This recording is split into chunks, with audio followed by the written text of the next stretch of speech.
brothers and sisters, ladies and gentlemen, Assalamu alaikum wa rahmatullahi wa barakatuh. Welcome to Alameen TV. Meet the Friends of All American Muslim First show. In this show, we will be hosting every month a friend of a Muslim community from all over the United States and especially from California. And it gives me a great honor and a pleasure today to have our first guest of the show, which is considered one of the veteran Muslim friends in California. He's one of the community leaders. He's the leader of the largest sheriff department in the United States of America. Please welcome our Sheriff of Los Angeles, Sheriff Lee Baca. Welcome to the show. Thank you, Kamal. It's nice to be on the show. I'm enjoying being here with you. You can send us your questions to the show by emailing info@alameentv.com, or you can call us at 818-683-1866. Sheriff Lee Baca, please tell us a little bit about your background. You've been with the Sheriff Department for many, many years. Give us how long you've been with the Sheriff and your history with the Sheriff Department. Well, thank you very much. I'm glad to be on the program. I've been in the Sheriff's Department for 46 years. I'm in my 47th year. I was elected in 1998 to the position of Sheriff.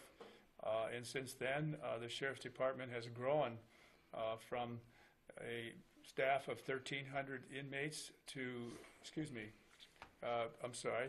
the Sheriff's Department has grown from a staff of 13,000 employees to now 17,000 employees, and our budget is now $2.5 billion. We police 4 million people. We also police the transit system and 10 community colleges, and we manage the largest county jail system in the United States. Great. You know, this is your first term as a sheriff. Last ceremony, when you were sworn in, I was in your ceremony. I would like to show the video of the last ceremony when you were sworn in as a sheriff. So, but before we go to that video, can you tell us a little bit about your relationship with the Muslim community? When did it start and how? Well, the Muslim American community in Los Angeles County is vibrant, it thrives, it has an awful lot of excellent programs. We have over 40 mosques in the various Southern California communities. And so I've been able to meet and interact and become friends with the Muslim American societies, and they're from all over the world. There's basically in the South Asian community, such as Pakistan and Sri Lanka, and then there's also in the Middle East, and there's Turkey and Azerbaijan, and we have a vibrant society here of Muslim Americans. And I've learned a lot in going to mosques and interacting with Impact, CARE, and some of the very prominent leaders in the Muslim American community, including the Shura Council. So they've done well in helping me become more informed, and the education that I've received from the community leaders is rather substantial. Great.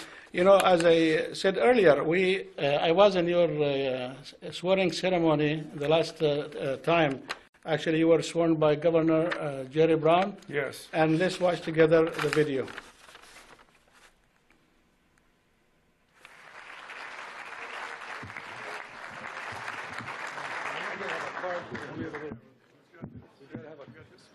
We need a little bit of an oath. We got to have the oath of office, because as often as I take it, I can't remember the damn thing.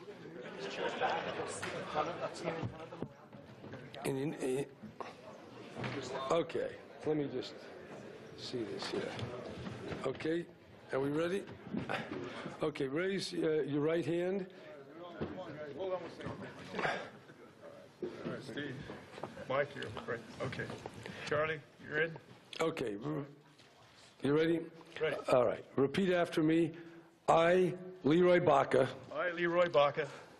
During such times as I hold the office. During such times as I hold the office. Of Sheriff of the County of Los Angeles. As Sheriff of the County of Los Angeles. Do solemnly swear. Do solemnly swear. That I will support and defend the Constitution of the United States. That I will support and defend the Constitution of the United States. And the Constitution of the State of California. And the Constitution of the State of California. Against all enemies, foreign and domestic. Against all enemies, foreign and domestic. That I will bear true faith and allegiance. that I will bear true faith and allegiance to the Constitution of the United States to the Constitution of the United States and the Constitution of the State of California, and the Constitution of the State of California, that I take this obligation freely that I take this obligation freely without any mental reservation or purpose of evasion, without any mental reservation or purpose of evasion, and that I will well and faithfully discharge and that I will well and faithfully discharge the duties upon which I'm about to enter. the duties upon which I am about to enter. That's it. Thank you, Governor. Congratulations. That was very interesting ceremony that was really honor for us as Muslim community members to be in that ceremony. You know, also your department, can you tell us some statistics about your department? How big, how many employees, how many inmates you oversee, how many cities you... I did read a lot, and I was very, very impressed with the numbers, but I'd like to hear it from you so you can tell our audience. Well, as I mentioned earlier, the Sheriff's Department has 17,000 employees, a $2.5 billion budget. We police 42 independent cities, and we police a large unincorporated area as well, over 130 communities altogether. And that's the idea behind policing with public trust.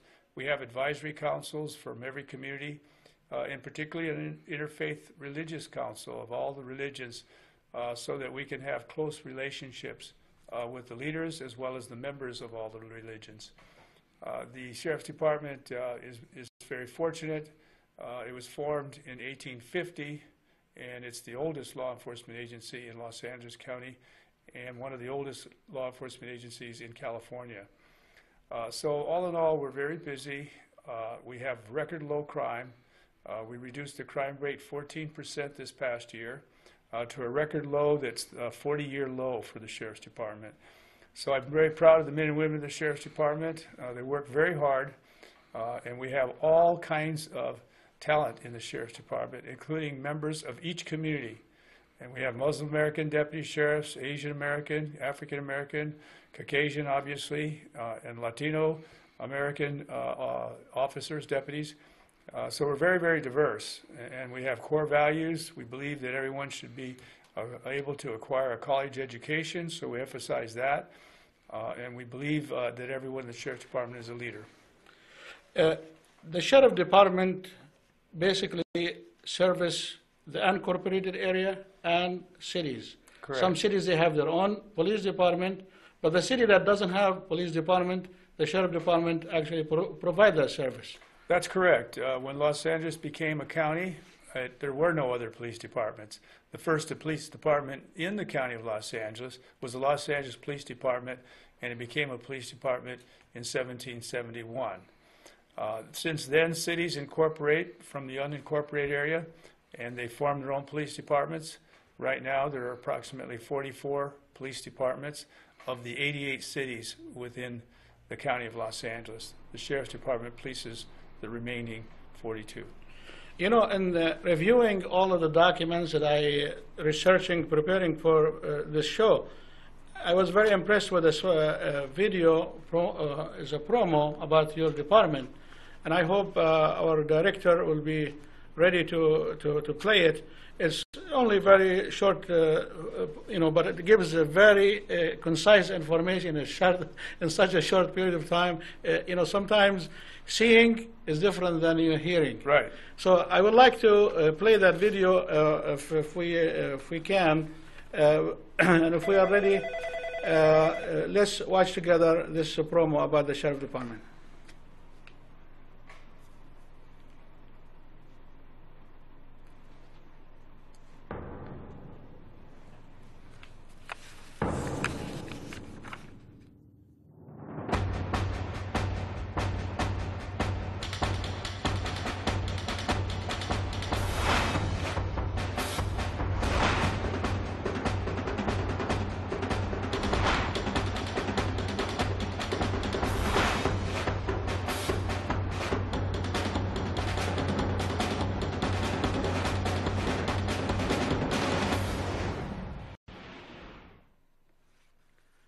Looks like we just got the first call, so let's hear together.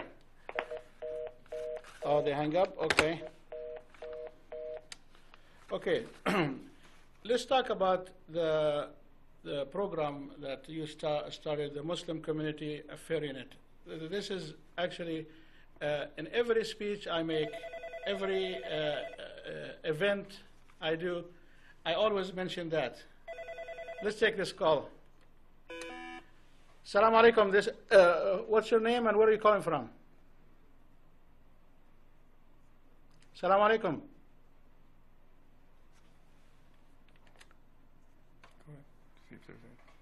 Are you there? Caller, are you there?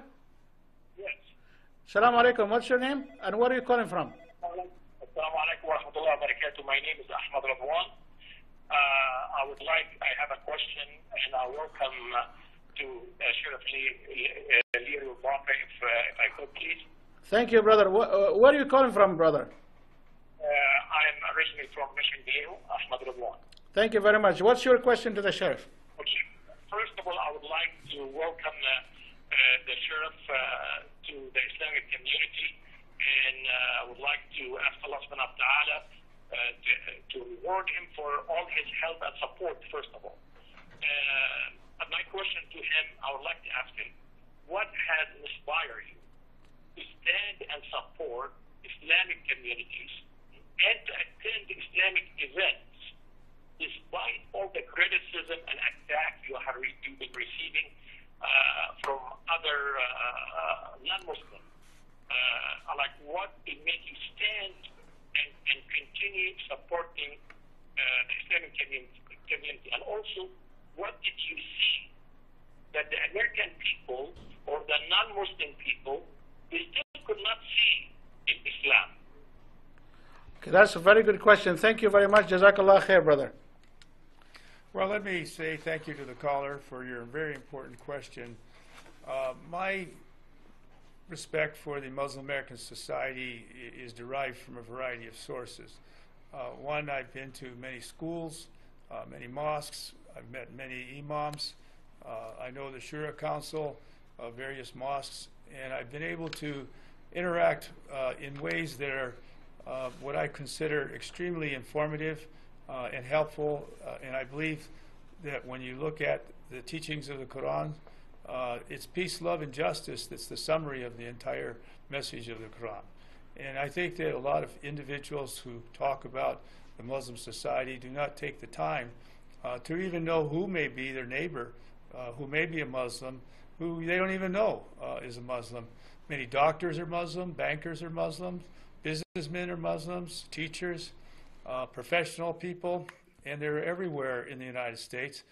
And so that's the entry to my education, is to understand and know by sharing time and discussing important subject matters and believing that if you're a Muslim American, you have a commitment to the United States. This isn't something where you're on the side of violence and terrorism and anything like that.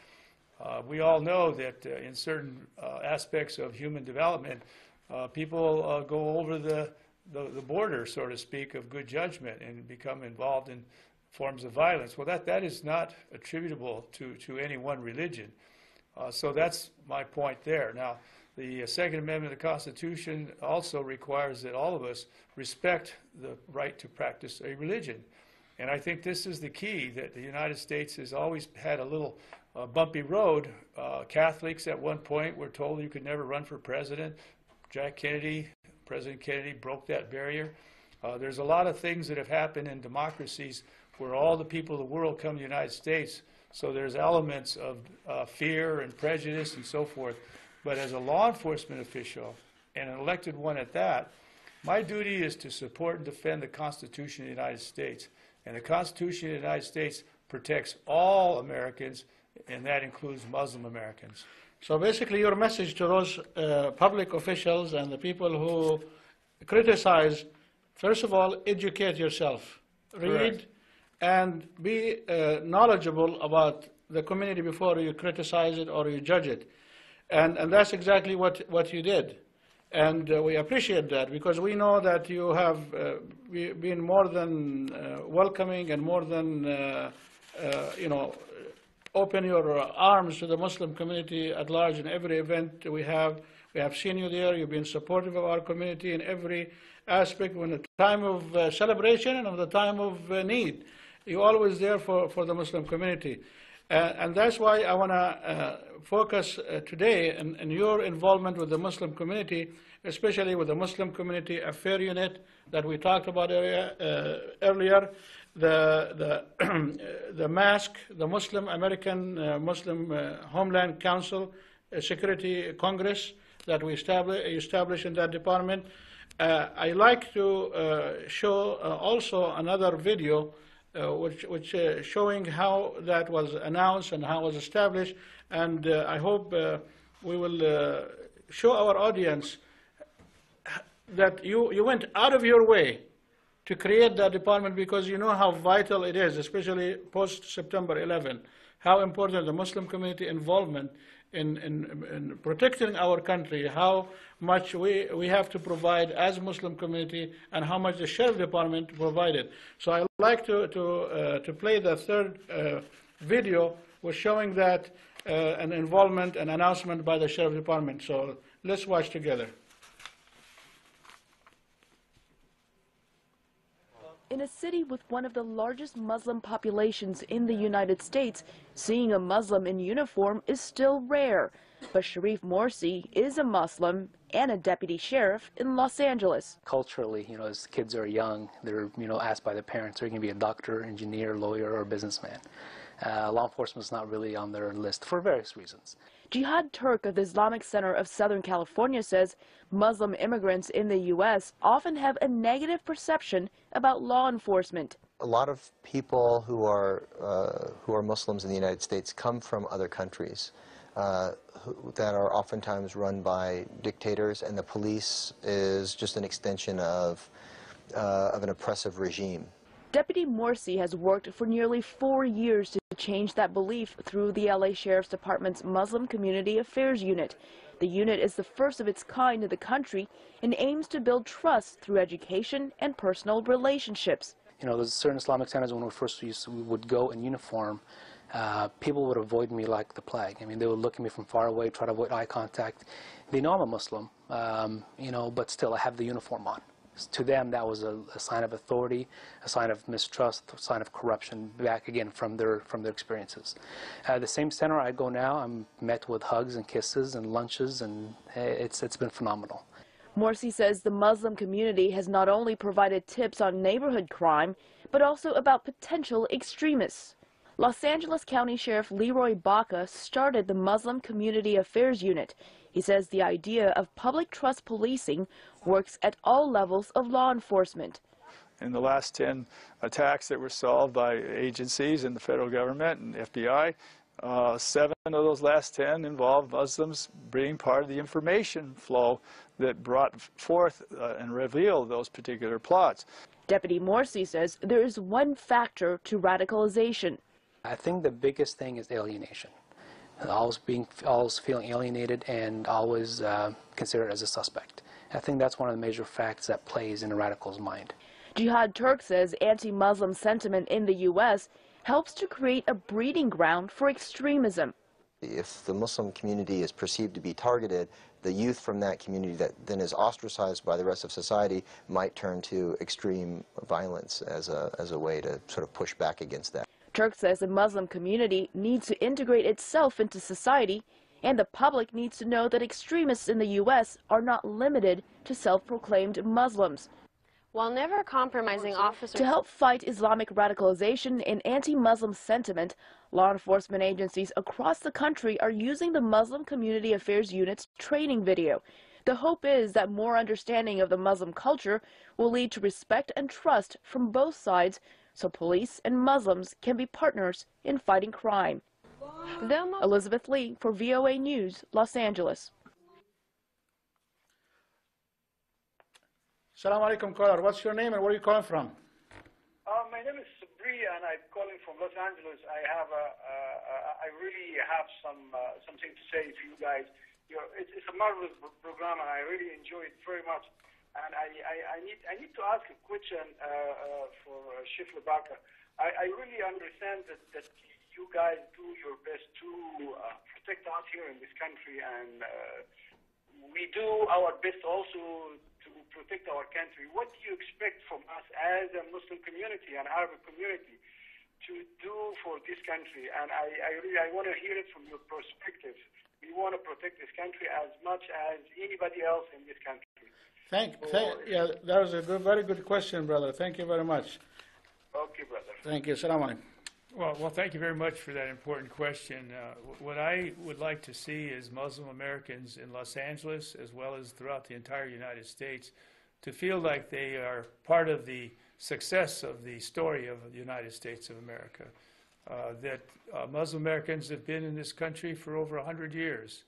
And the idea of contributions by the Muslim American society should be understood by all of us, especially those of us who are not Muslim Americans, because the contributions are numerous. As I mentioned earlier, I would like to encourage all Muslim Americans to feel happy to be in the United States, to not feel discriminated against, to understand that the interfaith community does support mosques being built, that the community also likes to engage with Muslim American citizens, and that the idea of celebrating all the different faiths is an important thing for all of us. And I have a good friend in San Diego who's coming up. There's a proposal to have a Muslim cultural day during the Christmas period of the year. So I would encourage more participation in any way you can, whether it's in arts or education or in business or in actually helping make the mosques stronger so that the children that go to the mosques have as much encouragement to develop their faith, and that the United States respects and admires Muslim Americans, because the contributions are numerous. All of our military branches have Muslim Americans serving in the Marine Corps, in the Army, in the Navy, Coast Guard, and Air Force. And so there's a lot of things, including art. And let's get to that. I mean, you know, if you ever go into a mosque, it's beautiful. The tile is unique. I've been in many mosques, and it's beautiful for everyone to see. And so I would suggest to the gentleman that asked this question that you continue to grow strong in the things that you believe in, and I know that America will be stronger as well. So that is my basic message. So continue to be involved in your community, volunteer, be an active member of your local organization, whether it's a mosque or charity organization or anything that the Muslim community do.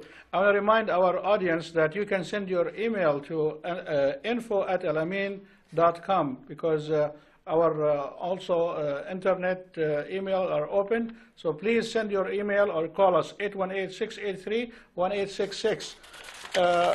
Sheriff, I know 1 hour is not enough, and time is running like never believe it. And there is a lot of subject that I want to discuss with you, because post September 11, there was so many plots against the United States on our soil here. And so many of these plots were unfolded by Muslims. Can you give us some idea of how many plots, how many people involved, Muslim, non-Muslim, how many were involved, help from the Muslim community? Well, in the area of extreme behavior, and we're talking about violent extremists, the United States has had experience with violent extremists for years, long before 9/11. At the same time, post 9/11, there's been over 60 to 70 plots, but the vast majority of the plots are from individuals who are radical that are not Muslims. And then when it comes to the actual plots, the over 20 or so that involve Muslims, a good percent of the information that revealed those plots came from Muslim Americans. So you see, there is an evidence path that establishes clearly that Muslim Americans do speak up and speak out when they feel that someone is becoming radicalized and can turn violent. And I think that the key to this point is that in Los Angeles, we have a Muslim American Homeland Security Congress, and it's made up of all the leaders of the various individual nonprofits, as well as the Shura Council within the Southern California region. And they're very patriotic towards the idea that we're not interested as Muslim Americans, that they are not interested as Muslim Americans, and join with others like myself in saying we want to protect all religions. We want to protect our communities. We're not interested in jihad that is violent. And so there's a whole situation here that people in America are needing to learn about, and the only way they're going to learn is to establish a good relationship and friendship with their neighbors who are Muslim Americans. Yeah, that's very, very true. During elections, we saw it, we hear it, and all the time. The anti-Muslim sentiment increases. Islamophobia goes to the highest level. And I know that you've been in many, many fronts defending Muslims during those times, especially, from people who are running for the office and they want to gain the extreme vote for whether it's a Republican or whether it's a Democrat. What do you tell these public officials that they use election as a tool to increase the anti-Islamic sentiment and endanger the Muslim community? What do you tell these people? Well, basically, my message to elected officials who use religion as some purpose of gaining votes, and when I say religion, condemning a religion such as Islam is not a wise position for any elected official to take. And I'll tell you why. Because the Second Amendment of the Constitution protects all faiths to be practiced in the United States. And I believe that the overwhelming majority of Americans understand that. At the same time, we have a reality here that certain elected officials go further in condemning a religion, and that is a violation of their oath of office. The Second Amendment is within the Constitution of the United States.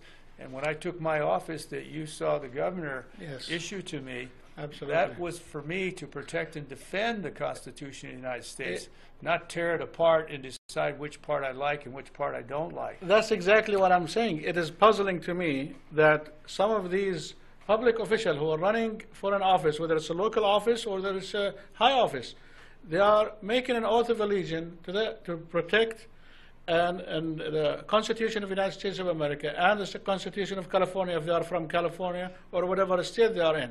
And it tells them that you have to protect everybody, all the constituents in your district or in your area, you have to protect them.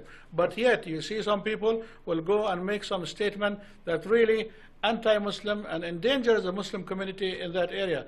So you have been the wise voice, telling these public officials that is enough, and they need to stop their rhetoric and focus on their campaign. If they are a good candidate, they should be able to win without going through that extreme.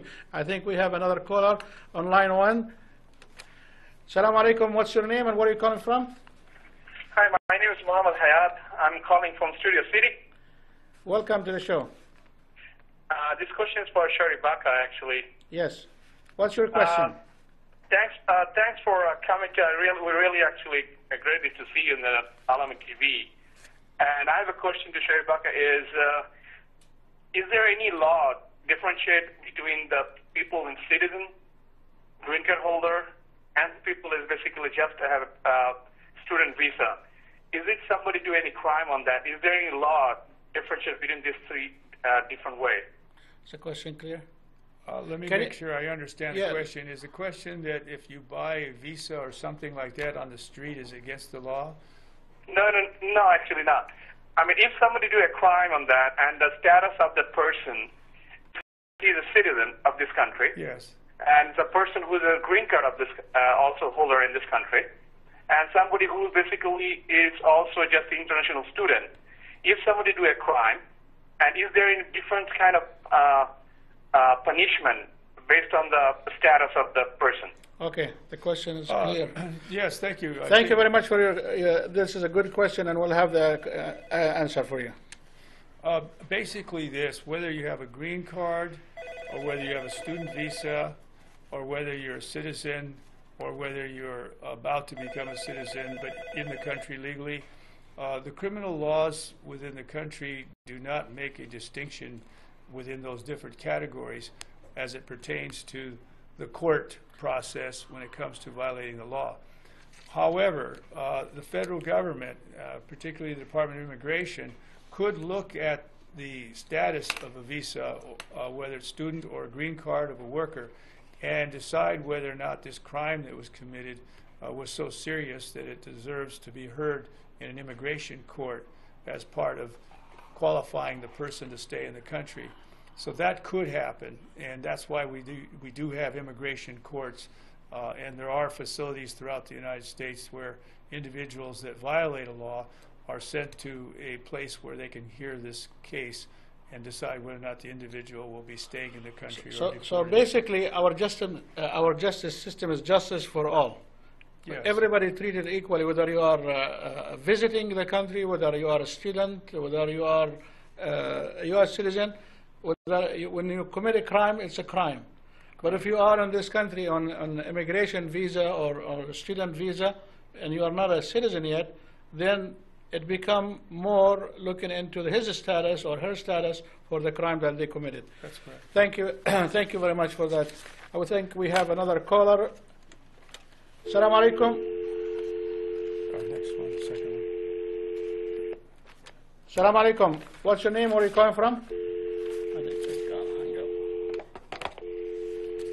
think it's that one. No. Here, this is. Okay. It looks like, you know, some people think because they are visiting United States, they think that they have less rights. Or I think our Constitution protects everybody in American soil in the same way, whether you are a citizen or not. And that was a very good question.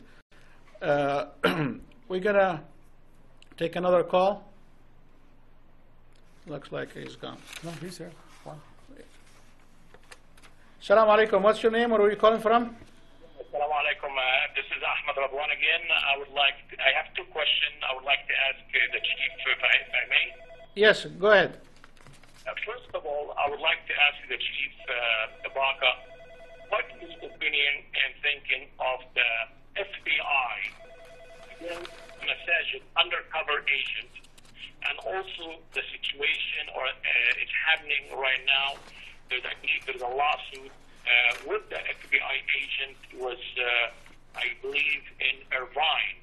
I wonder if he's aware of that situation of the Irvine, the FBI, the one he went to the Irvine Masjid and caused a lot of problems and false accusation to the Muslims, and also we do not see an FBI agent.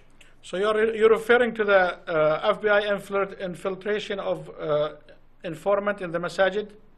Exactly. We do not see that in a Jewish temple. We do not see that in a church, but we see it only in Islamic organization. This is, and I would like him, if he could rebuttal or talk about it and tell us what his own and personal opinion and what message would he give to the FBI about what they are doing about this. Maybe next show we'll have an FBI director on the show and ask him this question directly. But you know, Sheriff can give you a little bit of background. Well, I'm not that familiar with the case. I've heard about the case, and that's a very interesting and important question to ask. But since I don't know the facts as you may know them, and the FBI has all the information about what was going on, it's really more important to have someone from the FBI here to explain away whatever the circumstances were. And I would be guessing more than I would be knowing factually what to say to you. You know, on the surface, it appears to be very, very problematic, and I think that your question should be answered directly by them. Okay. Thank you. Thank you. Thank you. Looks like we have another call. Assalamu alaikum. What's your name? Where are you calling from? Yes. This is This is Majdi Al-Bitar. I'm calling from Burbank, California. Welcome to the show. Yes, I would like to actually congratulate you on a beautiful program. Thank you. Sheriff Baca is a great American, and this is really, I would like to ask one question. Go ahead. Is the best way really to communicate and to use the Muslim community in this country to be a bridge between our country, the United States, and the Muslim world in general? And what is really the best way? He's a great man. He's a great American, and I've so many times, and he's very effective. And I think dialogue should continue because I think we could be used as Muslims. So your question, can you basically what is can we do to use Muslims as to bridge between? Can you rephrase the question? Yes, to bridge, American Muslims in this country. What is the best way that they can be a good bridge to be used actually for the United States in advancing, our goals in the whole Muslim world and the whole world actually, Yes, yes, we got the question. Thank you. Promoting democracy, all kind of things. I think we could be, as Muslims in this country, we could be very effective. We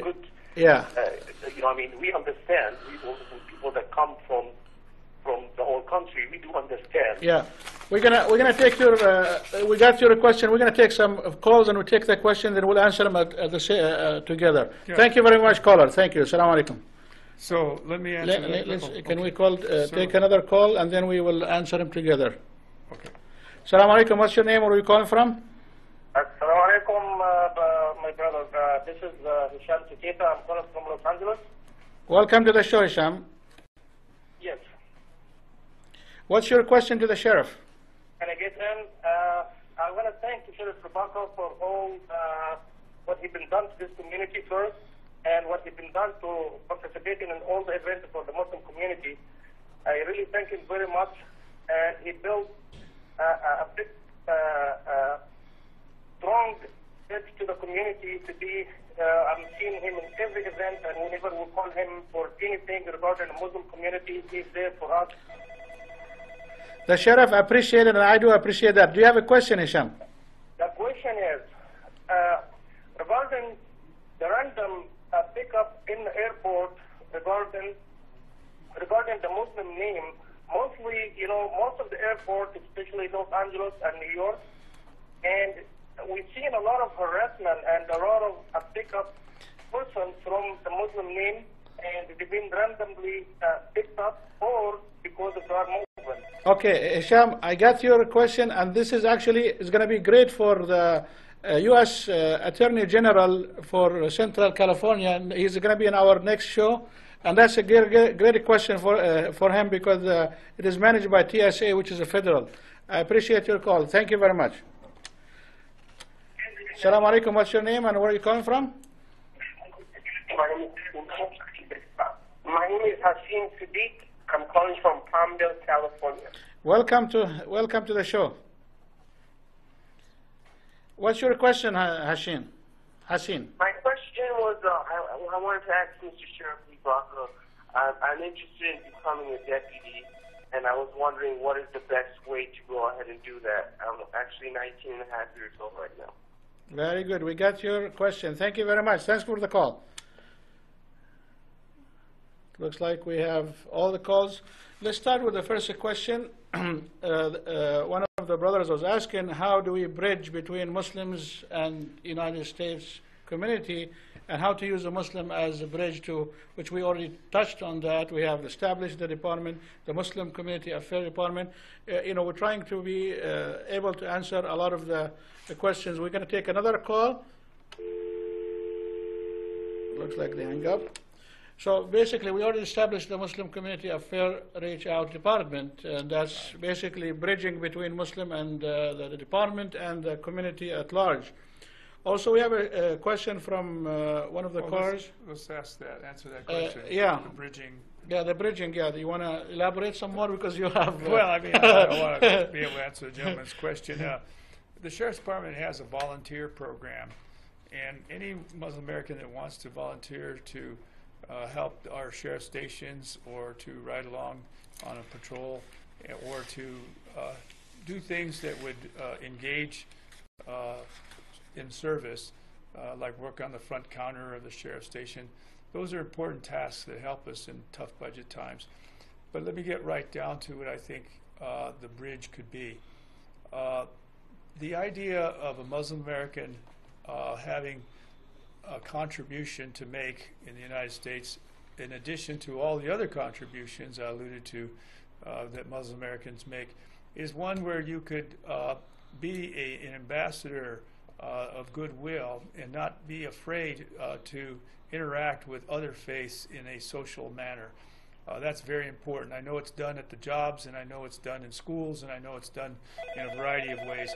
But I think the interfaith harmony is a strong message that allows for everybody to learn from each other.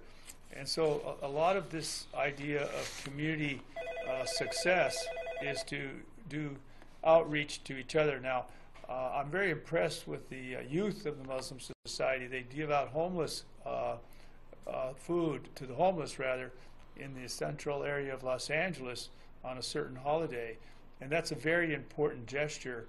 So charity to others, including Muslims, is a very strong way of reaching out. Volunteerism of any kind is very important. So I think that's another example. But I do think that travel is helpful, so that when you go to other countries, be proud of the fact that you are Muslim American, and be social with the people who are not Muslim Americans. Yes. You know, time is running so fast, and I have a lot of questions. I have a lot of material. We still have like 2, 3 videos to play. Let's answer very quickly the question from the random search at the airport.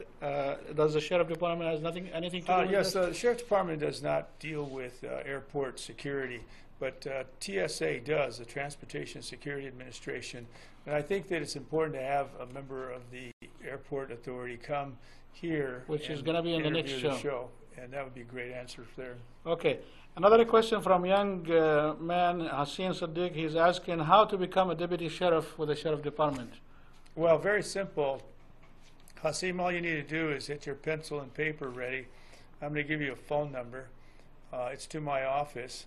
And if you just call and leave a message with your return phone number. You can say it in the air. It's public. The number is area code 323-526-5000.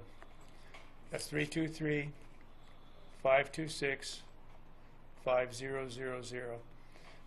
Someone will pick up that phone, leave your name and a callback number, and say that you are interested in being a deputy sheriff, and we will return this call to you on Monday. Very good. Thank you very much. You know, we had another video that we were going to play, but let's take this call before we do that. Assalamu alaikum. What's your name and where you come from? Hi, my name is Aya Steta, and I'm from Los Angeles, California. Thank you for calling. What's your question to the sheriff? First off, I want to thank him for what he's doing in Los Angeles.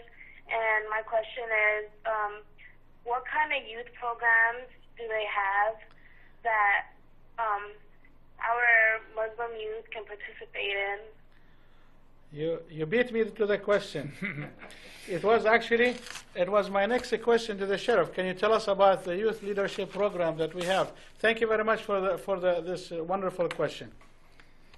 Thank you for the question as well. I think if you heard the phone number I gave earlier, I can give it again. We have a Muslim youth leadership program, and it's designed to help youth engage in the developing of their skills as future leaders within their community and within the general society at large. And I think you can be, not only well received by the Sheriff's Department, but it would be a learning experience for you. And I'm very pleased that you called because we really need to be able to reach stronger into how we can build a successful partnership with the youth. So the number again is 323-526-5000. That's right. And ask for me, and then we'll call you back, and I'll get a return call on Monday. Right. Okay. I want to give you the credit that you deserve, and I think you are a hero in our community. And one of the videos that I'm very, very impressed when you were in Washington, D.C., defending the Muslim community in the hearing about Islamic radicalization by Congressman King. We have the video, like that you were defending us, which we're supposed to defend ourselves, but we have our friend here defending us because he knows that is the right thing to do, especially in a country where there is a lot of prejudice against Muslim, and we appreciate that. I want to give all the credit that you deserve, and really, honestly, you are my hero. Well, bless you. Thank you. So let's watch this video and see and hear what you had to say defending the Muslims in Washington, D.C. in front of the Congress. You're not talking about a small hearing here. We're talking about the Congress of the United States. This is the place where they make all the laws. And some of the laws they make, they are unconstitutional and coming from a public official who is thinking about making these laws is kind of ridiculous, in my opinion. If you want to ridiculize any religion, you should be looking at everybody at the same time. Don't be picking on any certain group or any certain religion to do that. So, until the brother is ready, we're going to continue with the conversation with the sheriff. And okay, we're ready. Let's go. He served in law enforcement. He served as a law enforcement officer for 46 years. He was elected as our Los Angeles County Sheriff in 1998. Sheriff Lee Baca commands the largest sheriff's department in the United States, leading over 18,000 budgeted sworn and professional staff, law enforcement officers, and serves over 4 million people. Many of the cities, 2 of which happen to be in my district, both Compton and Carson. His jurisdiction includes 40 cities, 9 colleges, 58 superior courts, and a local jail system housing over 20,000 prisoners. Sheriff Baca is a respected witness. He has been to this committee testifying in both 2009 and 2010 and was invited here by our ranking member, Mr. Thompson. Please join me in welcoming Sheriff Lee Baca. Thank you very much. Mr. Chairman, thank you. Thank Ranking Member Thompson and your committee for this hearing today. Moreover, I'd like to thank Secretary Janet Napolitano and the Department of Homeland Security for the support Los Angeles has received regarding combating violent extremism. The Los Angeles County Sheriff's Department has long been a leader in the development of relationships with the various ethnic, cultural, and religious communities that thrive in the Los Angeles area. We have established strong bonds through continuing outreach and physical presence at important events to every community. Therefore, I would caution that to comment only on the extent of radicalization in the Muslim American community may be viewed as singling out a particular section of our nation. This makes a false assumption that any particular religion or group is more prone to radicalization than others. For example, according to information provided by the Congressional Research Service, there have been 77 total terror plots by domestic non-Muslim perpetrators since 9/11. In comparison, there have been 41 total plots by both domestic and international Muslim perpetrators during the same period. Reports indicate that Muslim Americans helped foil 7 of the last 10 plots propagated by Al-Qaeda within the United States. Evidence clearly indicates a general rise of violent extremism across ideologies. Therefore, we should be examining radicalization as an issue that affects all groups, regardless of religion. It is counterproductive to build trust when individuals or groups claim that Islam supports terrorism. This plays directly into the terrorist propaganda that the West's war on terror is actually a war against Islam. It is critical to build mutually respectful relationships with Muslim American communities and endeavor to work together to protect all Americans. For example, new immigrants or citizens, excuse me, let me start this again. For example, as new immigrants or citizens, the vast majority of Muslim community members within my jurisdiction is fiercely proud of their American identity and display their patriotism on a daily basis. When I made critical outreach to the community after 9/11, I was overwhelmed by the number of Muslims who were ready and willing to connect with law enforcement. Moreover, after the 2005 transit bombings in London, the Muslim American Homeland Security Congress was formed in Los Angeles County to engage Muslim community members in our efforts to counter violent extremism. The Homeland Security Congress is comprised of leaders from the religious, business, professional, and academic centers of the Muslim American community. Moreover, it supports the efforts of our Muslim Community Affairs Unit, made up of Arabic-speaking Muslim deputy sheriffs. And I might add that the Los Angeles Police Department has the same effort going. The Muslim American Homeland Security Congress provides support to our Homeland Security efforts, not only in Los Angeles, but entire Southern. Okay. So that was the video, and you know, you were really great with that, and I appreciate it. So we're going to move to a different segment of the program, your relationship now with the Muslim organization like Council on Islamic Relations, AMPAC, ICNA, ISNA. You've been in several of these organizations, and I remember a quote. It was in the newspaper when they said that you've been in every single fundraising for CARE, and they were trying to ridiculize CARE, and you told them that I will be in every single one of them, I'll be the next time. And you proved to them that you meant what you say. So can you tell us a little bit about, you know, what do you think of CARE and AMPAC and what they do to the community? Well, thank you. That was a very important question. First of all, CARE as an organization is a civil rights group, and I believe that many of the individuals who have concerns and needs within the Muslim American society are able to go to CARE for some assistance. I think that's fundamental to what the United States represents as a nation through its own constitution, that people are entitled to due process and are entitled to have their civil rights protected.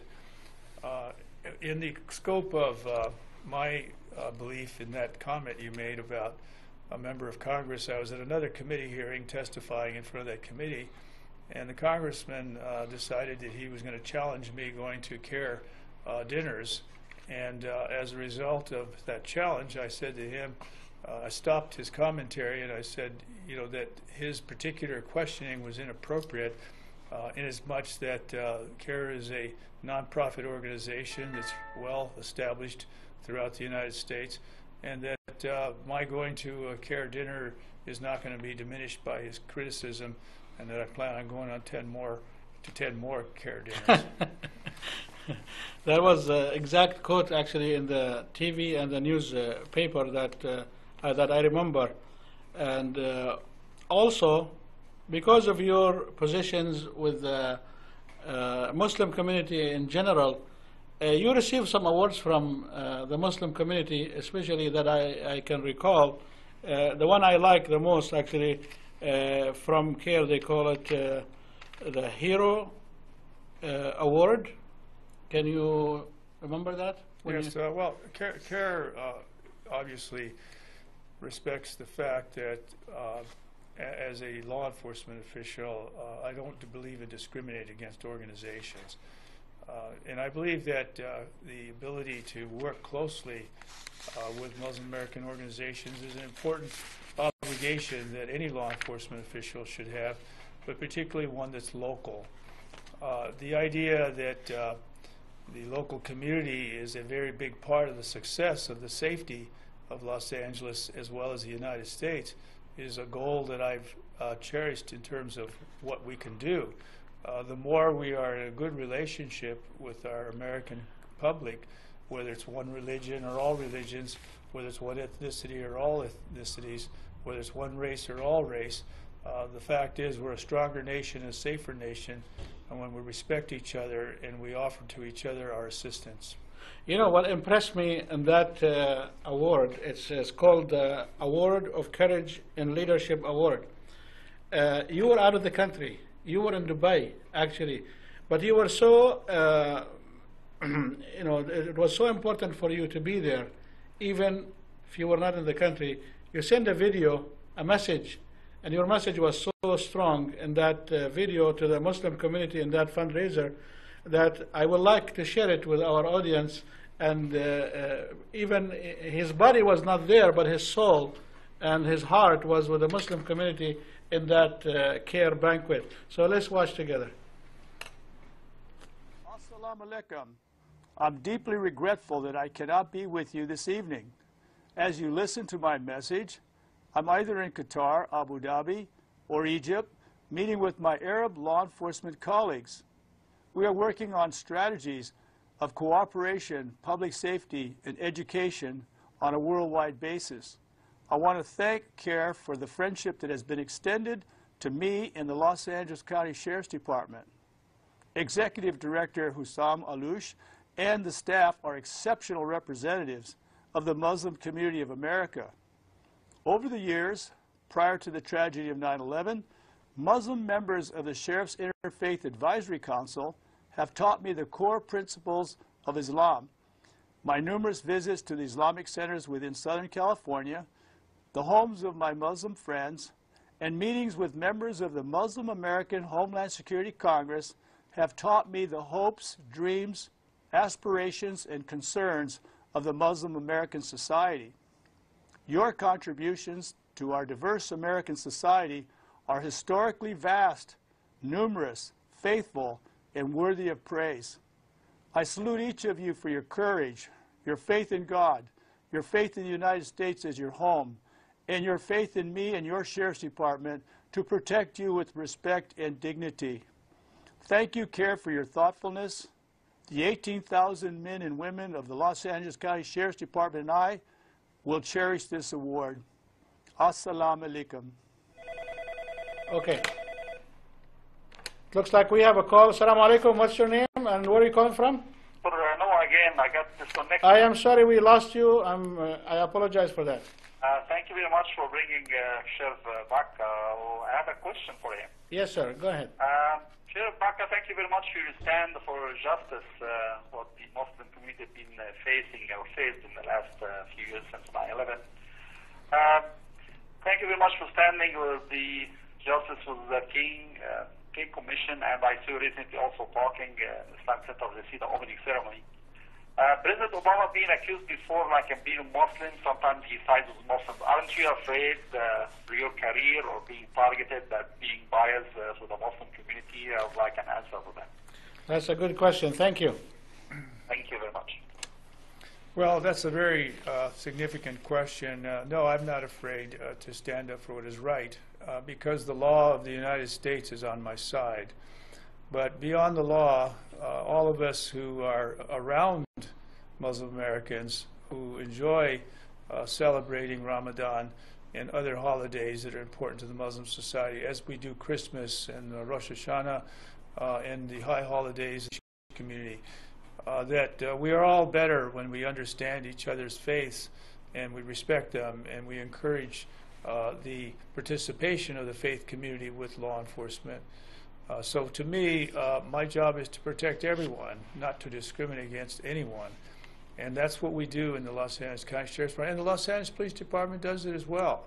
And I'm very proud of the men and women of law enforcement across the United States. The Department of Homeland Security has embraced the Muslim American outreach program that the Sheriff's Department has. So Secretary Napolitano, as a member of the cabinet of President Obama, all of us who are mindful of the constitutional rights of people want to enforce those rights and protect everyone. So it's in that spirit of national security as well as national respect that I do what I do, and I'm not alone in what I'm doing. I have hundreds, if not thousands, of other police officials in the local communities of America who are reaching out to Muslim Americans as well as Jewish Americans and Christians and Buddhists and Hindus, and are doing what we can to keep the spirit of the Founding Fathers of America when they say that the United States will protect and defend the right of anyone to practice their religion without any fear or any intimidation or any intrusion. And that really is the key, in my opinion, to why it's not difficult for me. Sheriff, you know, you're so familiar with the Arab and Muslim community in general, and you've been in the Middle East so many times.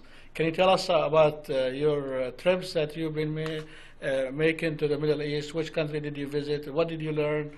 And how did that help you in understanding and helping in the Muslim community? Well, see, I think that world security looks at United States for being the example.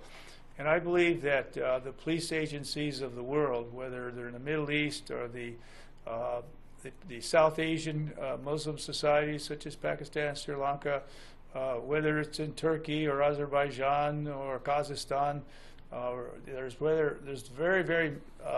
a very diverse Muslim society throughout the whole world. But the United States should stand up for its own belief in religious harmony, and it does. And I think that we have gone a long way since 9/11 to mature and educate ourselves about how we can have better world peace. Now, two things have happened. I have been able to acquire support from the nation of Qatar and my police friends from around the world in Europe, in North America, and the Far East. And we have put together conferences because we believe that world security must be a cooperative effort between police agencies along with their governments. So the United States does not have a national police force, so people like myself and others that are from the United States and Canada, we take the lead with the European police chiefs and the Middle East Gulf state police chiefs, and then of course Dubai, the United Emirates, and Abu Dhabi have hosted conferences, and we are trying to show high levels of professional cooperation worldwide. That's really what's going to take to deal with violent extremists, no matter where they're from. You know, our show, the hour went so fast. I think it's went like 5 minutes, and we're almost reaching to the end of the show. But I want to finish this with something funny, strange. Can you tell us about something that during this visit to the Middle East, something that happens with you, kind of still stuck in your mind, that you still remember? Something could be strange or funny or funny or unusual. Something unusual. Well, you know, because of the culture, you know, I understand. I think the most interesting thing is when I'm in various countries such as Qatar. You know, they have a souk. The souk is the old original village, and they have shops of various kinds. The idea that men will stand around while they're selling a particular gift of some type, meaning a object that people would want to have, and I'm bidding with everybody, and I'm speaking Arabic as best as I can, and I'm raising the ante, and someone else is going against me, and it's kind of funny for me to be. Did you win the bid? The middle. No, I lost big time, but you know, I still tried to assimilate and learn how it is to have competitive buying in a very, very important country. And a very. Did you notice that people in the Middle East, they like to bargain? Everybody likes to bargain, and it's true in the United States. It's true throughout the world. So no matter what you tell them, they always wanted. You start with, especially if you go to a certain country, like when I travel to Egypt, whatever the number they give me, I divide it in half. They start with 100. I said, how about 50? Well, when they agree to 50, I go to 25. Go to 25. When they agree to 25, and they start, I feel like they're going to cry, then I stop. Then I buy it. That's Looks right. like we got another call. Assalamu alaikum. What's your name? Where are you calling from? Hello? Hello, assalamu alaikum. What's your name? Hello, assalamu alaikum. What's your name? And where are you calling from? Can you hear me? Hello, Assalamu alaikum. Hello, can you? Looks like we have a technical problem. Can you call back, please? You know, I'm going to have the final question to the sheriff, and after this, I think the sheriff has a proclamation for the administration at Alameen TV. But before we conclude, I would like to ask you this question. What would you tell the Muslim community, and what's your message, your final message today for this show to the Muslim community? Well, my final message to the Muslim American community is not my final message. I'll be back on the show another time. For today's show. But this show is the final message. I appreciate those of you who are listening to this program. It's being broadcast throughout the world. The objective of the program is to provide more information and to allow for Muslim Americans to call and ask important questions, particularly from a law enforcement official. I think my final message is thank you very much for helping America be a strong nation. Thank you for all the cooperation and hospitality that I've received from each and every one of you. And I look forward to continuing to build international relations with Muslims throughout the world. They come to the United States for many, many reasons, and I'm very pleased that they're restoring the amount of students that are coming from the Middle East and other parts of the world who are Muslims from their own countries getting their educations in the United States. And I really believe that education is the answer to many of the problems of the world. And I want to be a part of that, and I want to encourage all Muslim Americans to participate in all the things that you enjoy about the United States, and to also enjoy the fact that the United States is a country that is special, but the Muslim Americans are also a part of what is special. Thank you very much. Thank you very much, Sheriff Lee Baca. This time I would like to call the President and the Chairman of the Board for the Alameen TV, Dr. Sayyid Juma, to receive this proclamation that you have for the show, for the first show actually, and for the Alameen TV in general. We appreciate your time. And Dr. Sayyid, if you'd like to come in to the other side so we can actually broadcast this live to all the people in the Alameen TV. And I'd like to have the whole crew of the Alameen TV to receive this award. How are we going to do this? And we can actually, the cameraman can fix it for us. Well, let's just ask the President to sit down right here. Thank you, sir. That way you're on the television. And I want to say thank you very much. Thank you, sir. Thank you very much. I think the cameras are a little out of place here, but we're all here together. That's okay. And I thank you very much. I appreciate it. I appreciate it. Thank you very very much. humble of you. Thank you, sir. Thank you very much. Thank you, sir. Thank you very much. Thank you for coming. Thank you. Thank you very much.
شوية هموم بتوع كل يوم يلفوا في راسي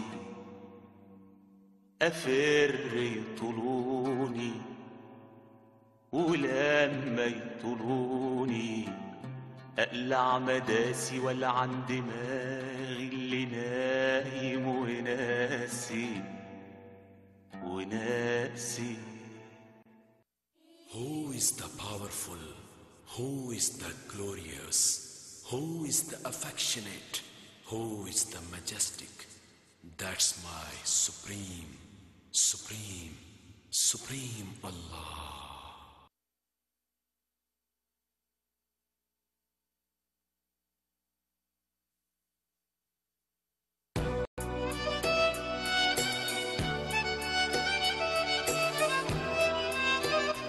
قناة الأمين السلام عليكم. وعليكم السلام ورحمة الله وبركاته. May Allah bless and reward every one of you watching us this evening, and may Allah subhanahu wa ta'ala benefit you from this evening, and you come out with something that it will help you and guide you through the years that we have left.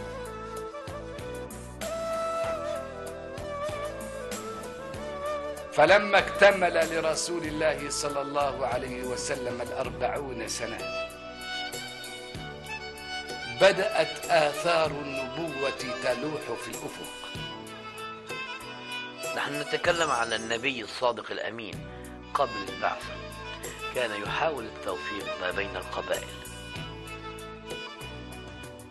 رسول الله صلى الله عليه وسلم said, داووا مرضاكم بالصدقة وحصنوا أموالكم بالزكاة.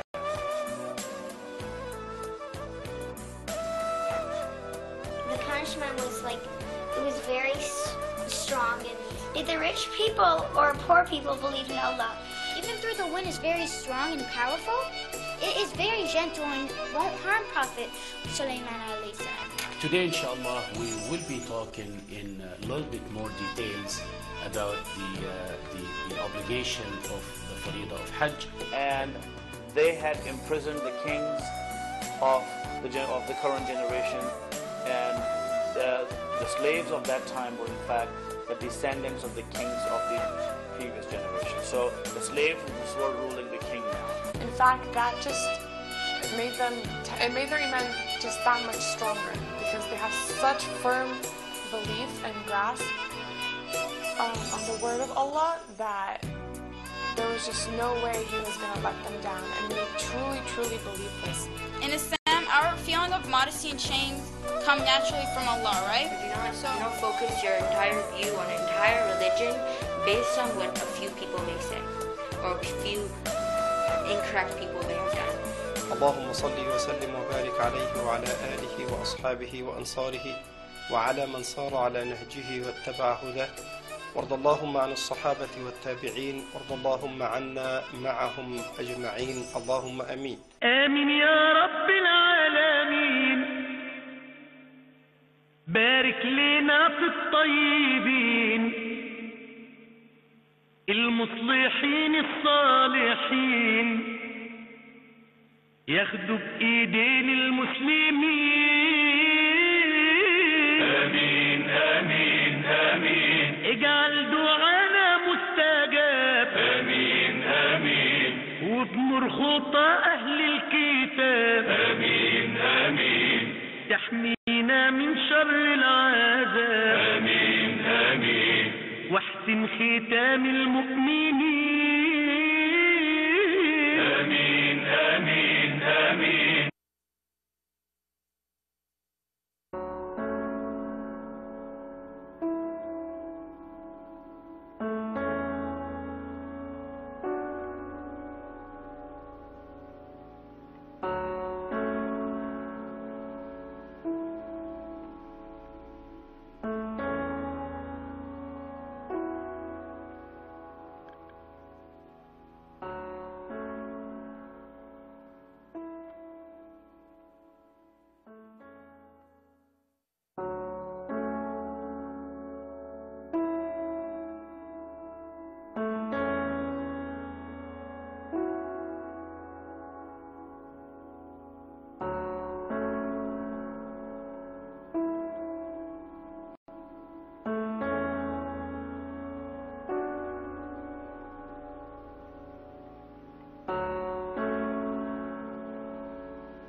بسم الله والصلاة والسلام على رسول الله صلى الله عليه وعلى آله وأصحابه ومن والاه. أهلا وسهلا بكم أيها الإخوة والأخوات المشاهدين والمشاهدات، وجزاكم الله خيرا وكل عام وأنتم بخير، ونحن دائما وأبدا معكم قناة الأمين الفضائية بإذن الله عز وجل. إن شاء الله يعني لنا لقاء خاص في هذه الليلة المباركة. We have إن شاء الله رب العالمين a very special meeting tonight with you inshallah, with my guest brother Ustaz Ahmad Radwan inshallah. We're going to have dialogue tonight with you and with each others about the life, the purpose of life, about what is going on around us, about death, about the hereafter, about al-amal al-salih, the good deeds.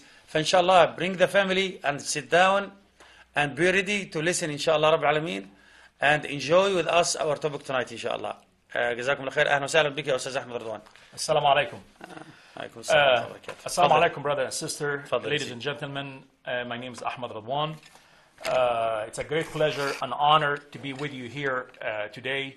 And also I would like to thank Alameen television station for inviting me today and to be with you. May Allah bless and reward every one of you watching us this evening, and may Allah subhanahu wa ta'ala benefit you from this evening, and you come out with something that it will help you and guide you through the years that we have left. Brother and sister, our topic is going to be this evening, it will be about life and death, and how we should accept death, which is many of us, brother and sister, they have difficulties, major difficulties to accept death. And we should not accept the death the way we are accepting it.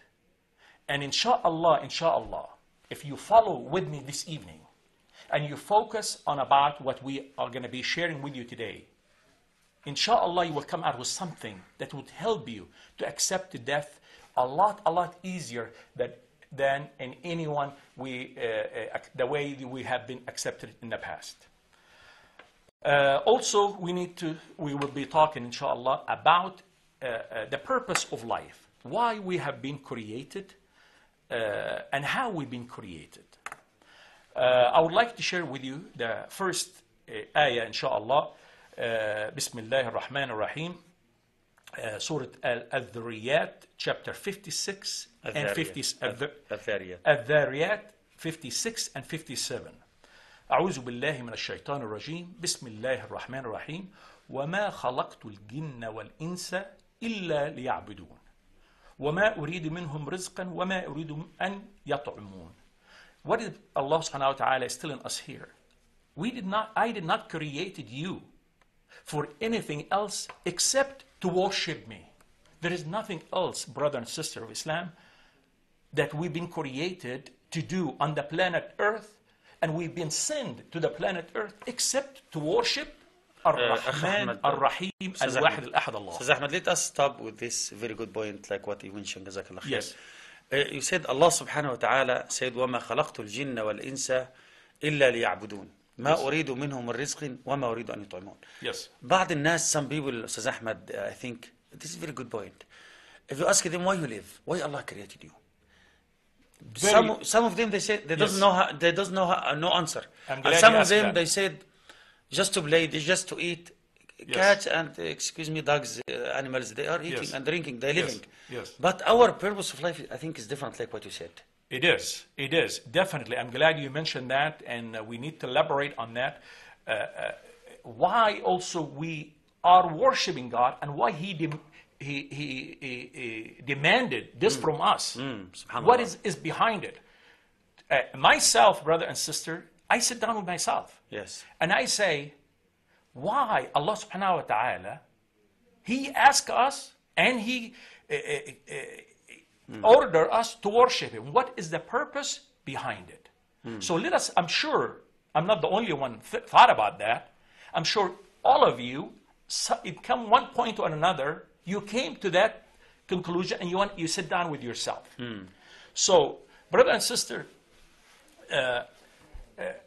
the reason is Allah subhanahu wa ta'ala, as you know, He does not report to anyone else.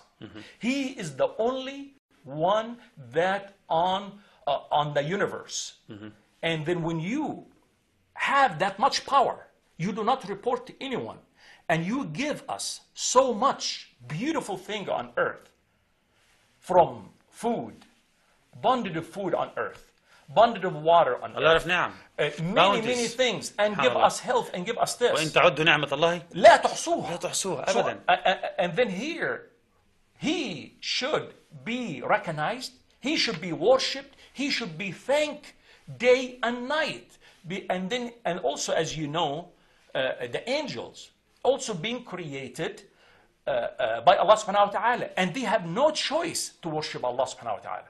But the human being, they have been given the choice to worship and not to worship. And as you will aware, the smartest and the most sophisticated creature on the planet Earth is the human being. Exactly.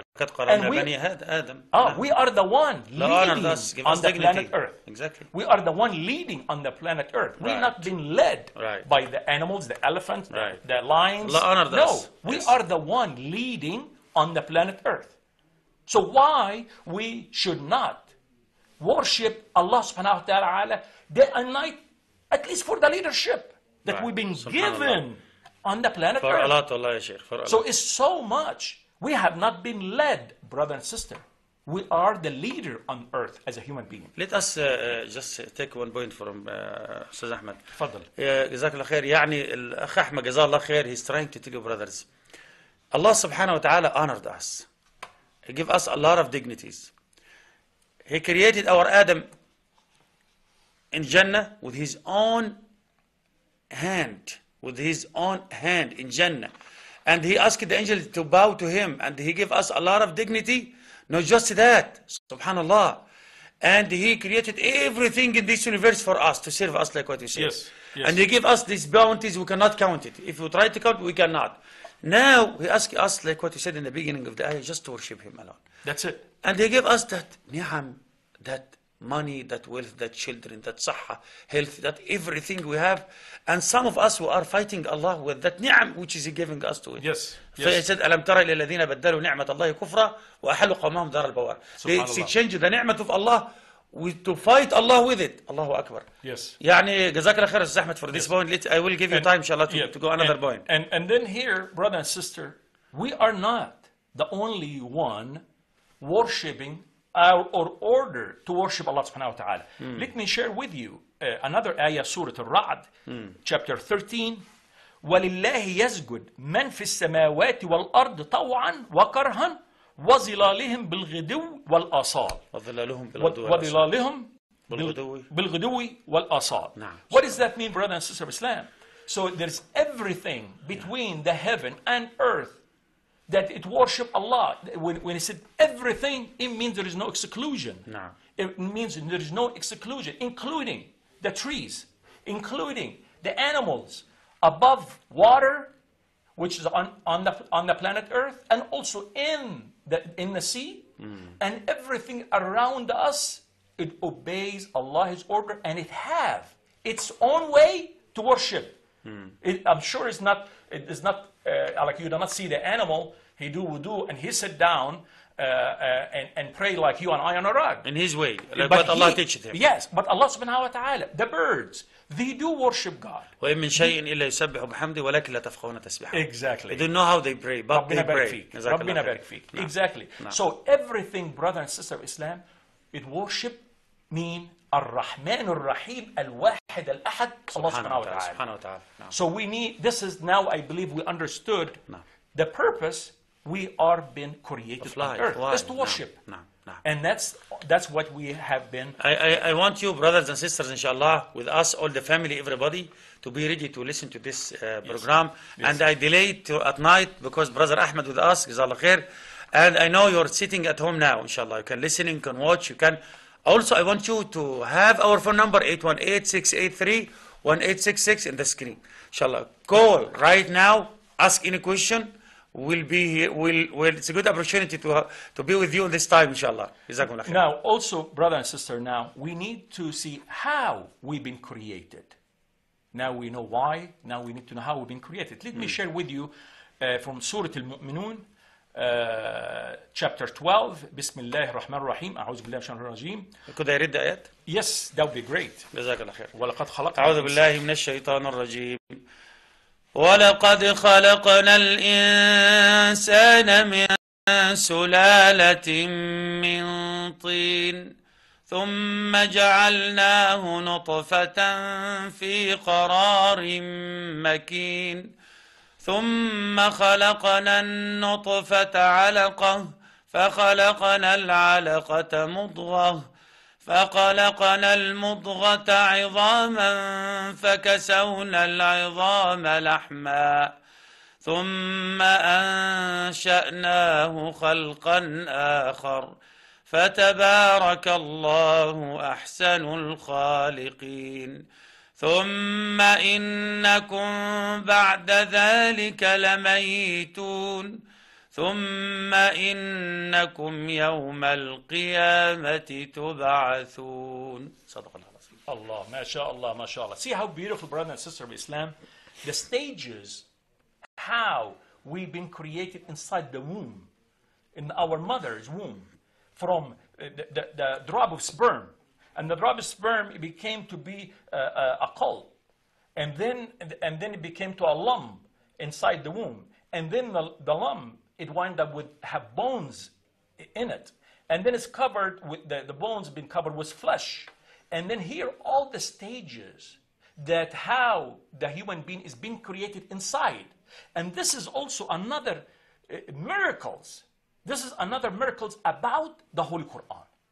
Because this has been discovered recently. When I say recently, maybe in the last couple 100 years or 300, that's recently. And then the Holy Quran was written thousands of years ago. So we have no sign, we have no ulama, that the one we have today, they were not at that time. And this is another miracle to show and to tell you that the Holy Quran is the word of Allah.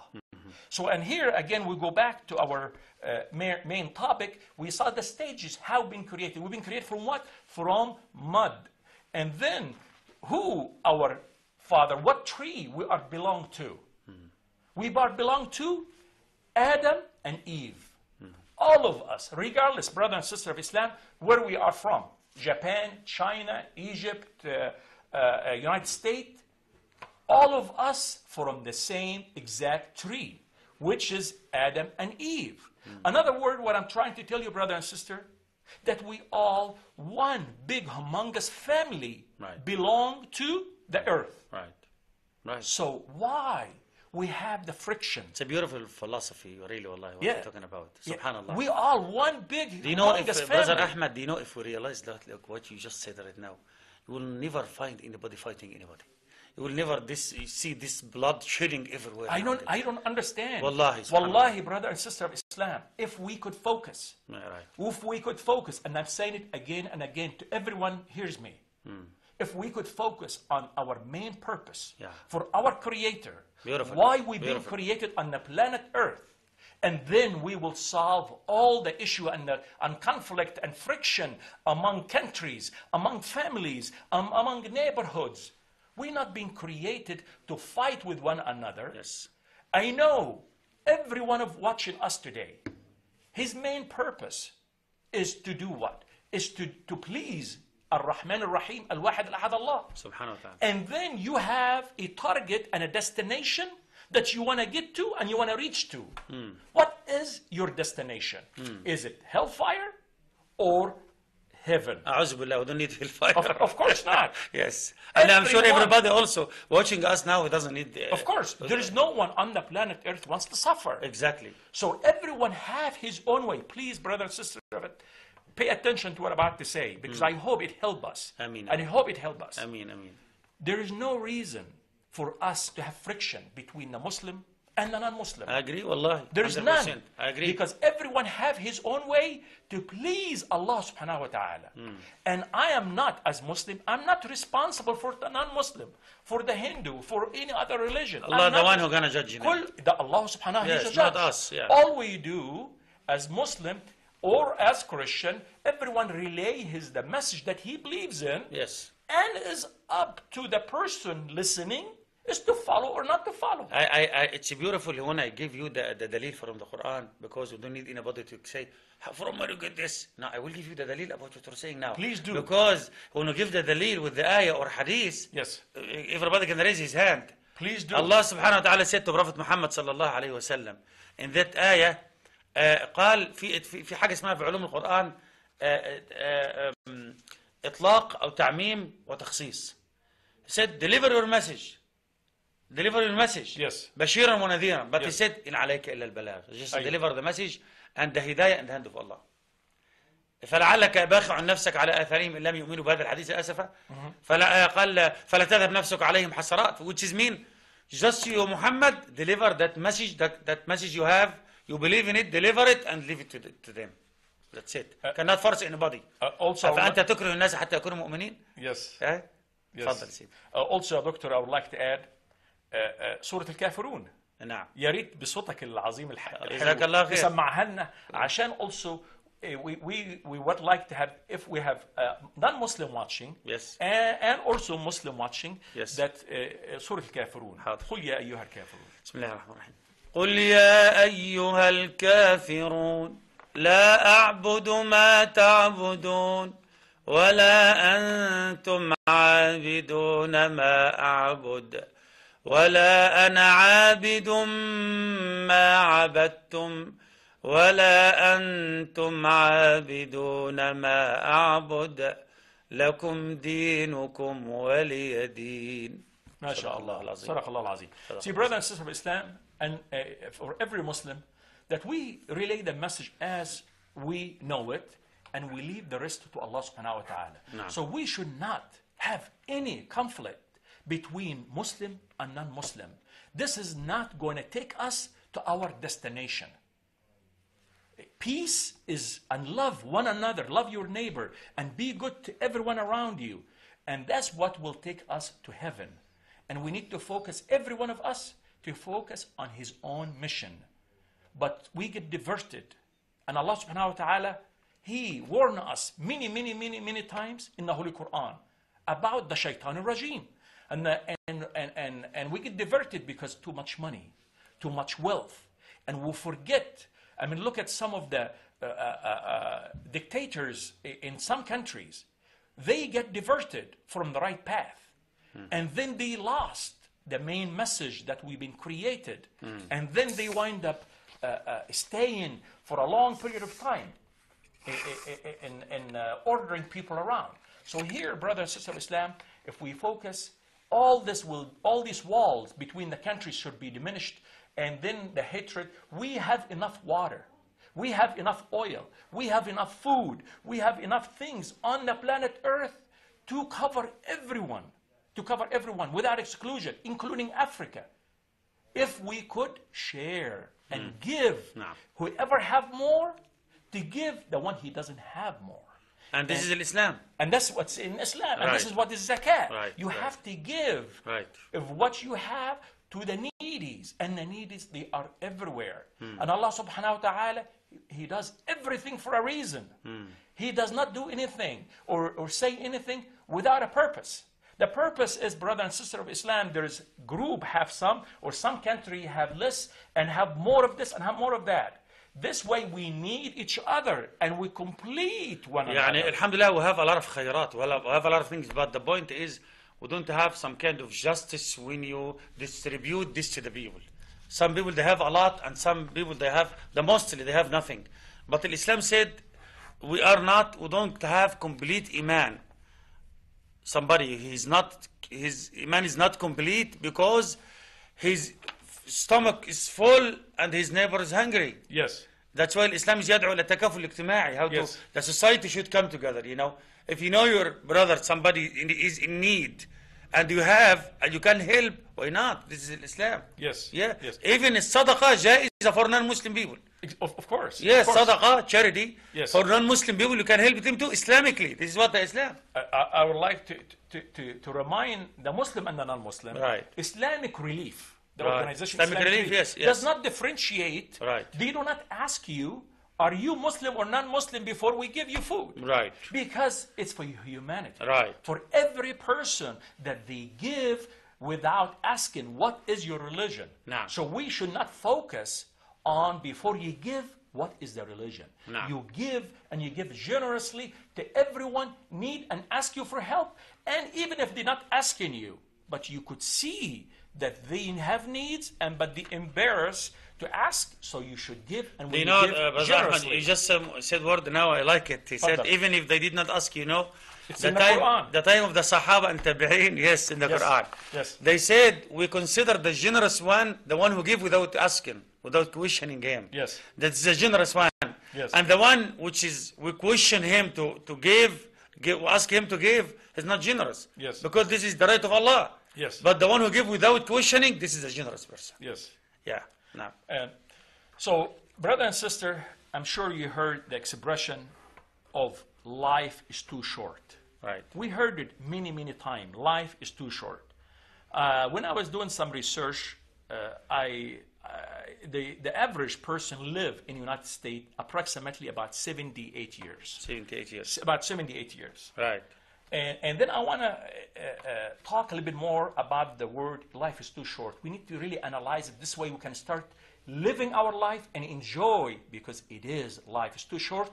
After you hear what about... Before we start, Brother Ahmed, again, Yes, for Fadal. my brothers and sisters and my viewers in the homes, inshallah, we have our phone number right there, 818-683-1866. Reminder again, call us, share.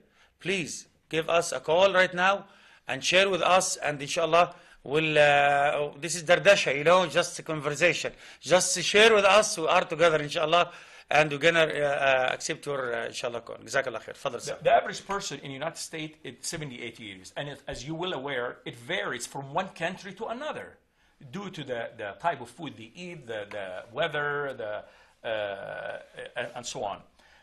So 78 years, you could deduct easily about 15 years for the childhood. The person 15 years, he doesn't really know much, and he did not get full-grown man yet. And then start 15 years, you start knowing your surrounding. So you need to deduct 15 years out of the 78 years. And that will give you 63 years left. Okay, 63 years left. If you look at how many hours you live, you sleep every day. You sleep about 8 hours. How many hours per day? Each day is 24. No. So if it's 24, so another word, we sleep third of our time.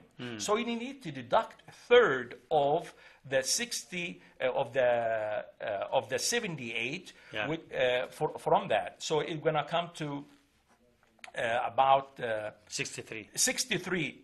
So about 63.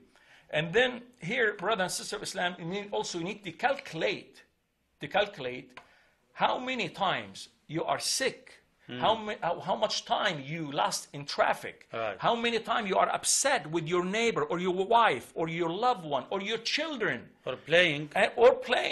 Yeah. Deduct all this out. You're going to wind up with absolutely probably maybe 30 years. What about work too? And work. Yes. You start deducting all this time, you're going to wind up with approximately maybe 35 years if you live the full 78 years. Subhanallah. So here, life is too short to waste it.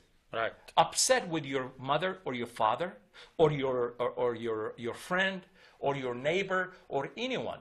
So what I'm asking is we need to enjoy our life and live each day as you're gonna die tomorrow or today. Yes. Because when you've been called and your number is being called, there is no delay.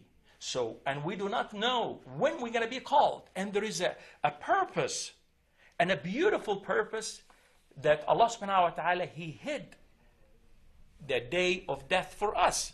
This way we can compete with ourselves, and we can prepare ourselves every day that we do our very best to please Allah subhanahu wa ta'ala. Jazakallah khair.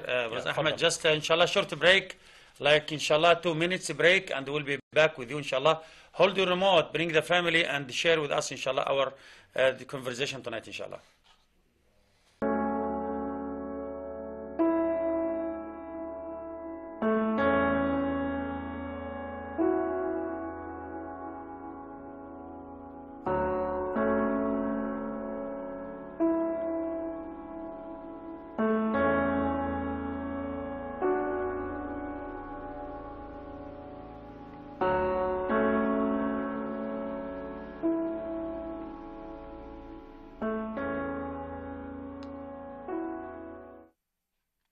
بسم الله والصلاة والسلام على رسول الله صلى الله عليه وسلم. أهلا وسهلا بكم أيها الإخوة الأحباب. Welcome back. As you know, Brother Ahmed Radwan with us tonight, inshallah Rabbil Alameen. And we have a special guest also, you know her, everybody, Iman, mashallah, very big speaker in Alameen TV. She's making very good effort with her sisters and the sisters who were here in her show. Alhamdulillah, she explained the lives of the prophets from Adam alayhi salam until Jesus, which is Isa alayhi salam, today or tonight, and you'll be watching her. Welcome, ya Iman. Thank you. Brother Ahmed. اتفضل إن شاء الله. We'll continue your program. Assalamu alaikum, brother and sister, ladies and gentlemen, once again. Now we're going to go to our other topic, is how we can accept leaving the earth and to meet Allah subhanahu wa ta'ala. Many of us, they have difficulties to leave the earth and to go meet Ar-Rahman, Ar-Rahim, Al-Wahid, Al-Ahad Allah. Subhanahu wa ta'ala. So please, let us focus on what I'm about to say again, and I hope and I pray that you benefit from what I'm about to say. Brother and sister, when you are being invited to meet a celebrity, just like a prince, what do? You get so excited, you get so happy, you call your friends, and you dress the best because you're going to meet a prince. How about if you're going to meet President of the United States or another country to the White House? What you going to do? You're going to call all your friends, you're going to go buy a brand new suit, you're going to get a camera or maybe hire a photographer, and it will be so excited that you're doing something out of the ordinary. And from that point, Ustaz Ahmed, yes. I can understand where I'm going with this. Exactly. Okay. وتزودوا فإن خير الزاد التقوى. Like what Ali ibn Abi Talib said. Yes. The best thing to take it with you when you go to Allah subhanahu wa ta'ala, taqwa Allah. Yes. And that's why Allah repeated in the Quran 213 times. He focused in that. Yes. Taqwa Allah, like what exactly? Give us very excellent example. Alhamdulillah. When you meet somebody, you suit and you perfume yourself. You've been thinking about how to meet, how to say, how to talk with him. And subhanallah, very short, when you go to the masjid, خذوا زينتكم عند كل مسجد. When you go to meet Allah subhanahu wa ta'ala, you have to prepare yourself for والاستعداد اليوم الرحيل. Yes. So, how about if you've been invited to Mecca by Malik al-Saudiya, and you're going to go inside al-Kaaba, what will the state of mind you're going to be in? It's going to be, of course, much greater that you're going to be inside the Kaaba itself, right? And you're going to be with Malik al-Saudiya, and then it's going to be a different happiness, right? Let us, brother and sister, let's put all that aside. How about if you've been invited by Prophet Muhammad alayhi afdalatu wassalam, or Jesus, may Allah bless him and reward him, Allahumma ameen. Ameen. If you've been invited to meet him, what stage of mind you're going to be in? Without a doubt, is a different feeling, different happiness, it's going to be so beautiful that you are going to be so excited that you're meeting Prophet Muhammad alayhi wassalam, or Prophet Jesus, may Allah bless both of them. Ameen. Ameen, ya Rabbi. So let's go further up to the step. Let us put all those aside, and you've been invited to meet Malik al-Muluk, Ar-Rahman Ar-Rahim, Al-Wahid Al-Ahad, Al-Qawi Al-Jabbar, Allah. Subhanahu wa ta'ala. Why would you be upset? Why would you be angry? Why you would be so scared when you are meeting Al-Wahid Al-Ahad, Ar-Rahman Ar-Rahim, and you're so scared? The only time you would be so scared if you did not do what you're supposed to do on the planet Earth. It's very emotional, really. Allah, it is. It is. You know, Rasulullah, just to remind me, you're digging in my... Alhamdulillah. Yeah, subhanallah, brother, sister, just think about what Brother Ahmed saying. Rasulullah sallallahu alayhi wasallam, when the angel of death came to him, he came to him with a choice. He gave him a choice. What? Oh Muhammad, do you want to live forever? And you want Allah subhanahu wa ta'ala to make the mountains of Medina and Mecca gold for you to be a king and a prophet to live forever? What did he say? He raised his hand and he said, بل الرفيق الأعلى بل الرفيق الأعلى. I wish to meet Allah now. I missed Allah. I want to meet Allah. I'm looking for that meeting long time ago. I want to go to Him. I missed to seeing Him. I want, subhanallah, بل الرفيق الأعلى بل الرفيق الأعلى. Who would like to see Allah? That's why he said, من أحب لقاء الله أحب الله لقاء. Iman, do you want to say something? Yes, I would like to say that, well, if you go, like, because as you take a step by meeting someone you really like, Allah is the one you should always be excited about. Yes. Because Allah's the one who created everything, and you, like, celebrities, Allah's the one who created them, so it's like going up further into the bestest thing of all. Right. Thank you, man. Thank you. Thank you. You're a big scholar. Small but scholar. Yes, yes. Thank you, man. So, brother and sister Islam, we go back to what we're saying. When we are being invited, not to the White House, to meet Ar-Rahman Ar-Rahim, Al-Wahid Al-Ahad, we should be so excited. We should be so happy because anything that, any bad deeds on earth, it will stop there. And your good deed that you already made is going to continue working for you while you are left earth already. Like Sadaqah Jariyah, for example. Sadaqah Jariyah. So here, I would like everyone to think about what we shared with you today. And you heard from Dr. Said Juma, when he was saying about when the angel of death. Somebody's calling. When angel of death. Somebody's calling. Yes, تفضل. Assalamu alaikum wa rahmatullahi wa barakatuh. Okay. When the angel of death, he have visited Prophet Muhammad alayhi afdal salam, combined with angel Gabriel. No. He asked for permission to enter his house. No. And Prophet and angel Gabriel, he told Prophet Muhammad alayhi salam, he told him, I have a guest, but he have never ever asked any permission to enter somebody's house. And this is the last time he will be asking a permission to enter somebody's house. He told him, let him in. And then angel of death asked Prophet Muhammad, I've been sent to you, alayhi salatu wasalam, I've been sent to you, and you are being given a choice to go with me, or you could stay and you make the decision. And he said, if I tell you yes, this is for real, I will stay? He said yes. He told him, okay, go ahead and take my life, because he wants to meet Ar-Rahman Ar-Rahim, the creator, instead of staying on the planet Earth. But he told him, I have a request. He said, what is the request?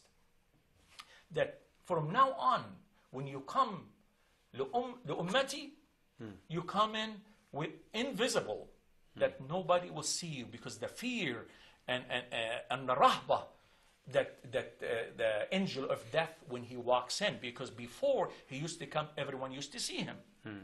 Also, I would like to share with you another moment when Sayyidina Musa alayhi afdal salatu wassalam, when his last day, he, as you well aware, he used to walk with his cane. And the angel of death came closer to him. And then he hit him with his cane, and he hurt one of his eye. Right. And then he left him, and he went back to Allah subhanahu wa ta'ala. Allah knows, but just yes, yeah. Yes.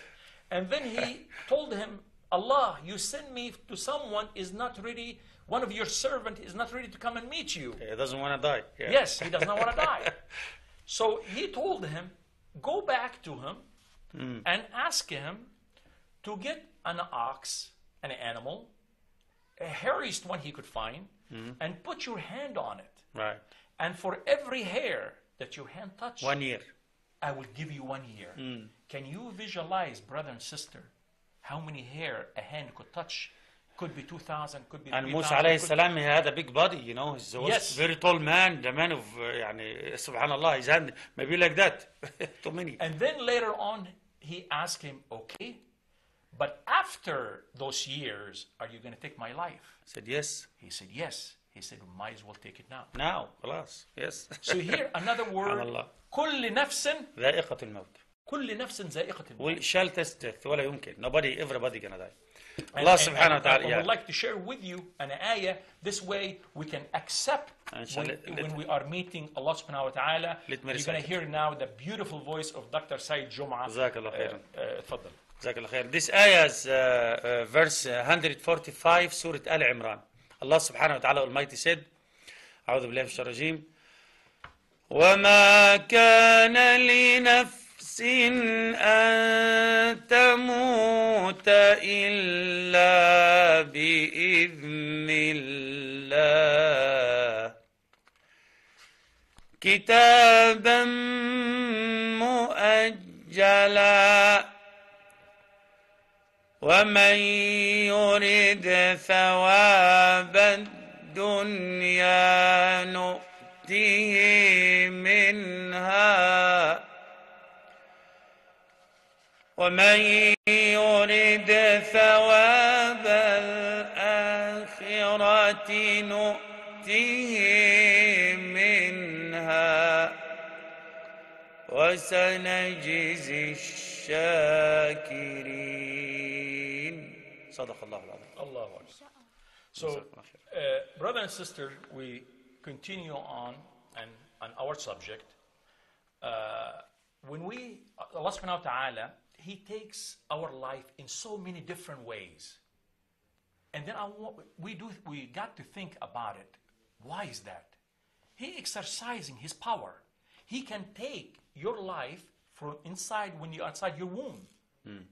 And He can take your life after you've been delivered. He could take your life when you are in the water. He take your life when you are in the car. He take the life when you are very wealthy and very strong and very powerful. Yes. There is no exception. 100%. When your time comes, it comes. So here, sometime when we have a person is ill, they have cancer or any other disease, we get so upset and angry. Why my family? Why my mother? Why my brother? Why is this? Do you know, brother and sister, there is mercy when the person is sick?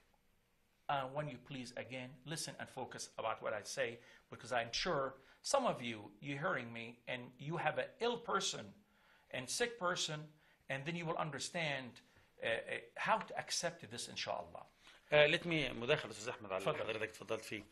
يعني سبحان الله, brother Ahmed is telling us with the sadaqah, with the charity, he's trying to tell Allah subhanahu wa ta'ala 100% will cure the illness of anybody sick.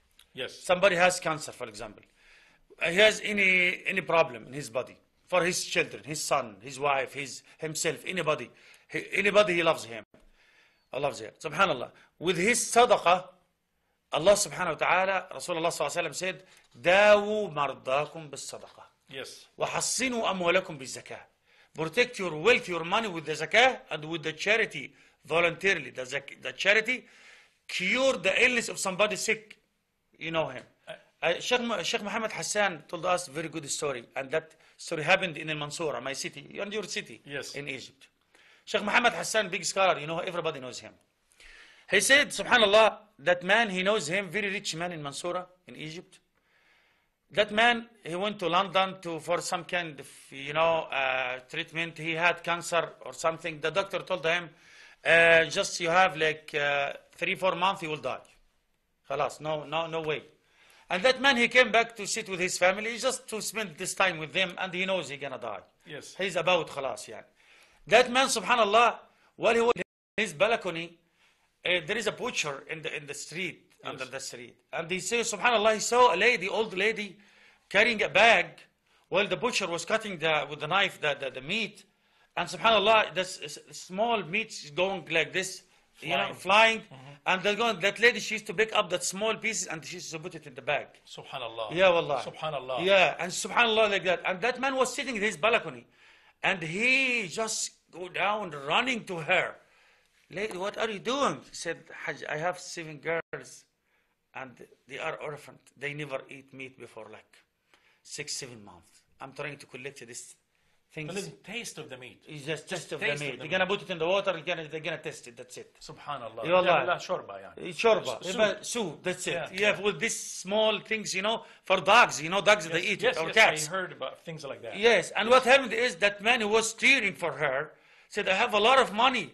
And somebody like this people, but they did not even eat the meat. And you know what he did?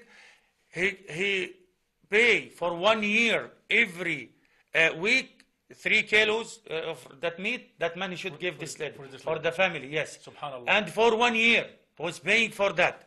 Subhanallah. After like 2 months from that time, he went to London again to check what's going on. Every while he's going. Yes. Everybody like to live. He went there, and they make all the tahleel, everything, check the blood, everything. They said, "Wow, subhanallah, cured. You're cured 100%. What happened to you? Did you take for amal? This is what Rasulullah said. He just did it. Allah is looking to you.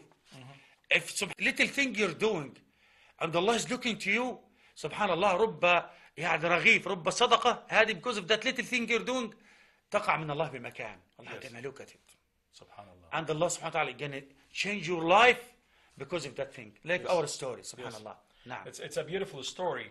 And also I would like to complete with that story, brother and sister. That person you heard was so ill. It's a rahmah min عند Allah subhanahu wa ta'ala. Why is rahmah? Right. Because Allah subhanahu wa ta'ala, He given him signs that he's about to take his life and to meet him. Right. That's his rahmah. Why is rahmah? Because he's given him a chance to repent. He gave him a chance to do good. And also he preparing the people, the loved one around him, that he's about to departure. Subhanallah. He's about to leave. Subhanallah. So isn't it rahmah or not? No. Do you want to say Which one something? do you Iman want to prefer? say something. Yes, Iman. What do you want to say? Well, I would like to say that Allah sees everything people are doing. So if you're giving zakat to someone, like if they have a poor family or their children's ill or something, Allah knows. So you can tell if Allah can change your life. Like if you're sick, Allah can change your life. And if you're good and you give zakat, Allah can change your life. But you can tell